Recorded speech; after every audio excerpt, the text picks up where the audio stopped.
Today's guest probably has one of the coolest, most interesting career pivots we've seen so far on Rebel Mom Boss. Basically, from petri dishes to piercings, Maryam Majdi is a literal PhD holding scientist turned body piercer. She earned her PhD in pharmacology and therapeutics from McGill, with part of her research done at Oxford. But in 2012, she traded in her lab coat to co run a tattoo and piercing studio and hasn't looked back since. And she joins us now. Hi, Maryam. Hi, Robin. Thank you so much for that lovely intro. Of course, I think it's so cool when people make huge pivots like that. It's wild. So first of all, what went into that decision? Was there like a singular event that happened or was it gradual? How did that happen? Actually, multiple events, to be honest. Unfortunately, I was very green and very, very young when I started my PhD, and I didn't know anybody else in that industry. So I went into it very naively thinking, I'm going to find a cure. And I went in it for the good of humanity. And soon after, I realized, oh, it's not about humanity and it's about money. And it's just about grant money and just money. So unfortunately, I came to realize a lot of things that no, I'm actually glad I know about these things now. Ignorance is bliss, but actually knowing what's going on behind the scenes is actually really important as well. So I realized that there's a lot of corruption, and unfortunately, that really violated my ethics. And so I stuck through it throughout my PhD, thinking that okay, maybe it was just in that one situation that I was in, and then realizing that okay, then I went into a nonprofit organization, and I realized nope, same thing over there. Then I went into R&D, and I realized nope, it's still the same thing. So it seems like no matter what facet you're looking at when it comes to pharmacology, there is absolutely that desire for money, and it kind of blinds the scientists, unfortunately. That's been my experience at least. So several years later, it was actually my husband that helped me make that decision because I'm the type that I don't quit. I stick with things even if they're toxic, which is not the best trait. And so he really encouraged me, and he saw how unhappy I was and how much it was violating my ethics and how much it was compromising my ethics. And he provided an alternate route and an alternate solution, which I'm so grateful for. Does anyone ever say to you, like, oh my God, you did all that schooling for nothing, quote unquote? Because, like, my husband is a trained healthcare worker, and then he, like, burnt out during COVID, like, because of all the things that he had to see, obviously, was Of horrific. course. And he just completely dropped healthcare, changed careers altogether. And people all the time say to him, like, what a waste. Like, you did all that schooling for nothing. And I don't see it that way. Like, to me, every experience is going to build on whatever you do next. So I'm curious what people's reactions have been. Some people absolutely. They do feel like, oh, you did all that, and what was the purpose of that? But to be honest, knowledge is never a waste. And I'm actually currently in the process of doing another PhD, but in natural medicine. So I'm honestly so grateful for the experience and the knowledge that I had, because that's really helping me in this discipline, in this whole new discipline. And yeah, and it made me who I am today. So I have so much reverence for everything that I've been through and all the knowledge that I've acquired along the way. What made you land on piercing? Actually, that was out of necessity, to be very honest. Okay. Yeah, so basically, I was managing the shop at the time, our tattoo shop, and we had just begun our laser clinic because it's another separate business. So we had just begun that, but in the meantime, we had a lot of several experiences, negative experiences with body piercers. Unfortunately, I guess it was just the experiences that we've had, but a lot of them, unfortunately, a lot of people in the industry would know, but a lot of them tend to be rock stars, unfortunately. So we had just one bad experience after the other, and no one was really aligned with us. So then I thought, you know what? I've done stereotaxic neurosurgery on rats. How difficult can body piercing actually be? So I figured, you know what? I'm going to take it upon myself. I'm just going to do it myself. And I'm that type of person. I mean, I do the bookkeeping and some of the accounting for our businesses as well. So for me, it's like, I'll just take it up on myself, you know? So that's how I ended up becoming a body piercer. I love that. It reminds me, there's this like TikTok sound that went viral. I don't know how much time you spent on TikTok, but it's like, if a man could do it, why not me? Like, a man could, why not? Like, There hey, you where's go. up? I just love that attitude. It's kind of like fake it till you make it, right? Like, figure it out. Whatever. Yeah. And it was a lot easier than what I expected, to be honest. It was very, it was very simple. Well, not simple, but it was very logical. It was easy to acquire. Yeah, and it makes sense because I've spoken to a lot of women who have made career pivots. And what we always kind of focus on are what were the transferable skills from whatever you were doing before that's helped serve you in whatever you're doing next, right? And I would think that with your background in science and pharmacology, that you would have steady hands, that you're very, very smart, that you're used to, sterile environments. Like there's a lot of those skills that transfer well to piercing, I would imagine. Yeah, absolutely. Actually, I never looked at it that way, but yes, absolutely. What's your favorite piercing to do? Like, what do you love when somebody comes in and they're like, okay, I want to pierce my lip? Like, what's your favorite? Um, I would have to say, I think one of well, my favorite piercing is probably the conch. It's a very simple piercing, but I absolutely adore that piercing. I think it looks so beautiful and it's so underrated, and I don't think enough people know about it. So I love the conch. And it's so versatile and it works for men and women. So yeah, I absolutely love that piercing, I'd have to say. What's the conch? I don't even know what that is. So the conch is that part of the ear. I have my headphone. I put my headphone right there, but it's basically it's the cartilage part of the ear, but not up here. It's kind of in between. I don't know if it'll work if I just do this, but like here, Okay, cool. inside there. Yeah. So Cool. yeah. That's very unique. So I had my belly button pierced when I was in high school, like every millennial did in the early 2000s. Thank you, Britney Of course. Spears, our inspo. Uh, I remember at the time I was only like 14 or 15. I asked my mom and she was like, hell no, So she said, if you maintain a 90% overall average at school for, the year, then yeah, you can do it. Cause she kind of thought there was no way I would do that. And then I did. She was kind of like, oh, okay, I guess I have to take you. So she brought me and it was great. But I took it out years ago, but I still have this like belly button piercings are a lot bigger than people realize, right? Like I still have this enormous hole in my belly. That's standard, right? Like, Oh yeah, absolutely. And you honestly, it's probably still open. We just have to use a taper, which is kind of like a blunt needle, just to reopen the hole that's already there. wow. So if you ever Yeah. decide that you want to do that, we could do that. Wow. Yeah. I mean, I'm a mom of I have a 3-year-old, so I don't know that there would need to be some work done before I went back to a belly button piercing. But yeah, I'm curious what was the hardest part for you about making that transition? Was it hard or did you find it was easier than you thought or For switching from for switching switching careers? careers? Yeah. Not really, because I was already volunteering and helping my husband at the shop at the time on weekends and whenever I could. I was actually genuinely interested in it. It's something that I've never done before, so just the overall management of the business was just kind of fun and very intuitive for me. And I'm very good. I have excellent organization skills, and I'm very disciplined and I'm great with time management, so everything kind of aligned with me. So when the time came, it was a very natural transition, to be honest, and I was so happy for that too, because I just felt like a lot of my stress and anxiety disappeared. I had chronic stress and anxiety from the career that I was in. So just letting that go was this huge burden. Not to say that business doesn't come with its own stress, right? But it's a very different type of stress. Which is interesting because a lot of people find that that is the part of running the business that they don't like. Like restaurant owners love to cook, but it's the running of the business that they don't enjoy.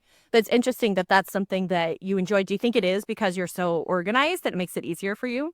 I think so, and I love troubleshooting. So that's one of the things I would say I'm very good at, and I love doing. So it obviously every business comes with its ups and with its downs, and needing to troubleshoot is definitely one of the more important things that I realize that you have to be able to do along the way. And so I feel like, yeah, I guess maybe because I am very organized and I am disciplined, that I enjoy running the businesses thoroughly. I have such a long to-do list every single day, and I love just checking things off. Me too. Do you ever put things on your to-do list that you've already completed just so you can check it off? Guilty. Yes, I love that. Oh my goodness, I didn't know anybody else does that.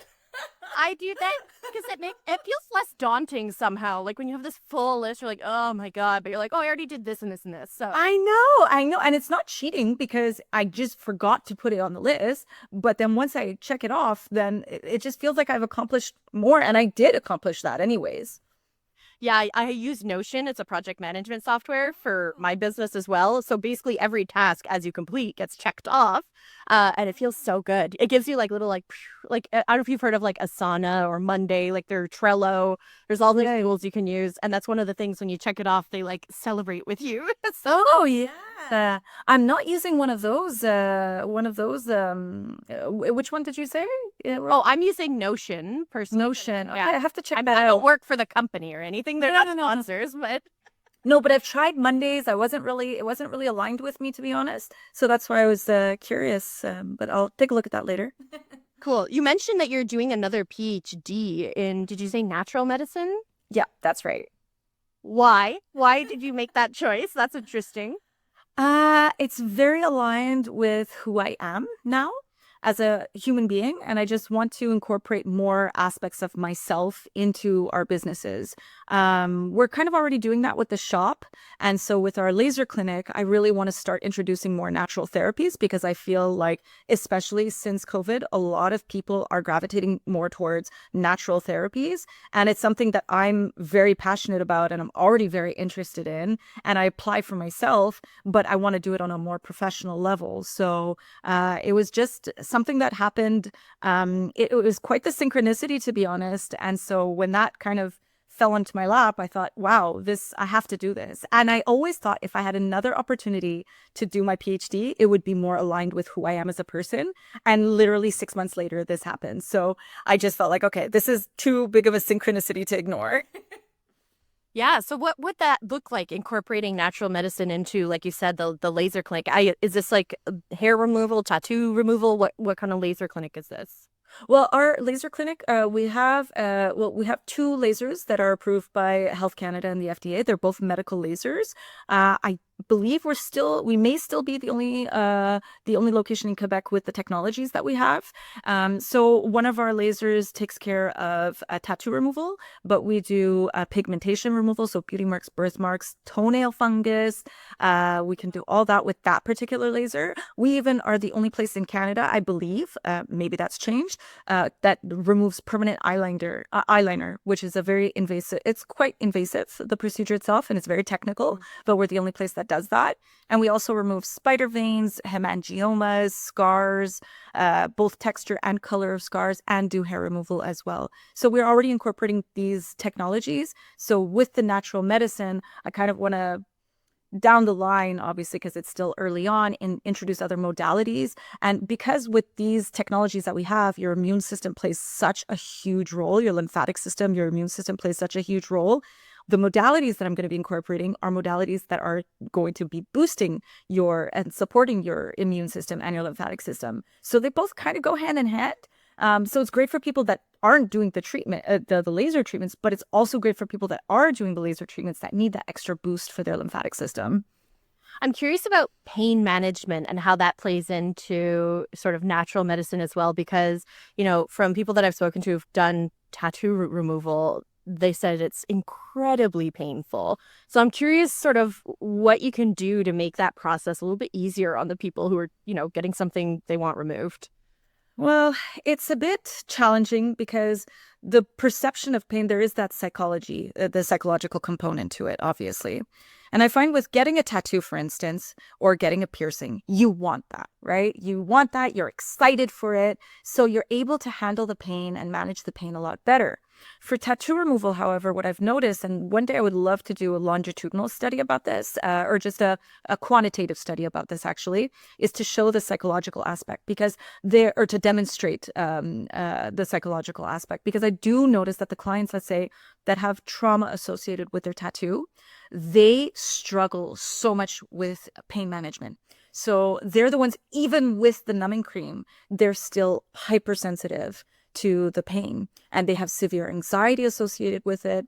So it's a very tricky situation to deal with. We do have the cold air. We cryogenically cool the air, so we offer that before, during, and after the treatments. But that's not usually enough, and many clients go opt for the numbing cream as well. But again, the numbing cream doesn't numb you out entirely. So unless you really, really, really want to go through with it, it's a bit difficult to go through the pain. It is an uncomfortable procedure, absolutely.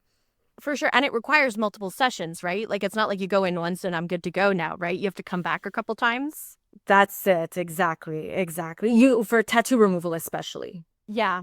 Yeah, so I had a tattoo that I regretted. I had a Montreal Canadiens tattoo that I got when I was like 18, and I decided I didn't want it anymore, but I did a cover up instead. So I have this gorgeous cover up. Most people wouldn't even know that there was something underneath it, but I was looking into removal. So how would you talk to somebody about their options, like recommending a cover up versus removal? Because obviously you sort of have your hands in both. You've got the shop, the clinic. What would that conversation look like? Right. I think it ultimately depends on the client, and it depends on the tattoo that you're looking to cover up. Because in many cases, when you do the cover up, you'll still see the old tattoo underneath it. Now, some people don't care. Some people just want the cover up. They're not willing to invest the money or the time in order to lighten it up. Now, tattoo removal is an excellent tool. So I do recommend to clients that aren't in a rush or that would like to have the best possible results, in a sense. And again, totally depends on the tattoo you're covering up with and what's there originally. So it would be a very different conversation depending on what it is. But overall, I would say, as someone that's personally done it for myself, it's a great tool to do a couple of sessions just to lighten it up, and then to do whatever you want to do. So the artist doesn't have to compromise on the project, because a lot of artists, sure, they'll do cover-ups, but it's not really ideal for them because it's not like they have the canvas that they want to work with, right? So we do actually have many clients from all over Quebec that refer their clients to come here just to lighten up their tattoo so that they can do their cover-up that they want to do over it without having to compromise too much. That's so cool. You also mentioned, scar. You can like reduce the appearance of scars. How does that work? Because I have a horrible scar, and I've already spoken to my cousin Mel about, down the line, I want something to cover that up, because I had skin cancer last year and I had to have a skin graft and huge piece of my arm removed, and it's this hideous scar that I have to see every single day because it's on my right hand. Like I can see it all the time, and it drives Yes, I'm so sorry to hear that. Yep, I just don't want to look at it anymore. Right, So, of course, I can't do anything yet because it's only been like 6 months. I need time for my, That's it. body to heal. But I'm curious what that looks like medical scar. Like, is it different than tattoo, removal? No, not at all. It's all the same principle. So essentially, unless you have a keloid scar, that is not treatable with our laser. But if it's any other type of scar, for the most part, it is treatable. And I say for the most part because it does depend on not even the severity of the scar. It is treatable. It's just a number. It's a matter of how many sessions you'll need. So essentially, I would recommend for a client to wait minimum a year before. Usually we say 6 months to a year, but honestly, minimum a year is better to wait for starting with your scar removal. And what our laser does is it very elegantly actually stimulates your fibroblasts to produce collagen. So it's a natural way it's creating your body, it's stimulating your body to produce collagen, but in a very natural way, in the sense that you're not introducing anything into the body. It's just stimulating your fibroblasts through laser. So it's very effective. I've even had some clients show results after one treatment. I've had many clients actually show results demonstrate some results after one treatment, but it's not usually completely gone after one treatment. So is it possible to get a tattoo where a scar is? I guess it depends on the scar, right? To be honest, okay, so with scar tissue is not the same as your regular skin, right? Right. So when you tattoo over it, whatever image that you're seeing will never look the same, ever. Even in terms of the color, in terms of anything, it just won't look the same. As much as we'd want it to, it might look great when it's fresh, but once it heals, unfortunately, especially depending on the severity of the scar, if it's a very, very minimal scar that barely showed in the first place, then you should be fine. But if it's pretty severe scarring, then it's not going to be properly covered up. So honestly, laser treatments would be a good idea, unless you're fine with the outcome that, if someone is fine with the fact that it's not going to look quite like what the image is, or not at all what the image is, and how it's going to heal over time will be different as well, then that's fine. But as long as they're aware of that. Interesting. Okay. Maryam Majdi can be found at the Wild Magnolia Tattoo Studio. You can check out their website, wildmagnoliatattoos.com. You can book your next piercing or tattoo at the shop. And if you want to get pierced, you couldn't be in better hands than with Maryam. Thank you so much for being on the podcast. I really appreciate it. Thank you so much, Robin. Thank you so much for your time.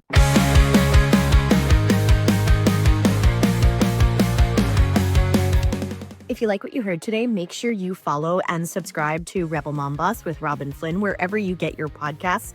Oh, and make sure to leave a review because that's how other moms will find the podcast too. Until next week.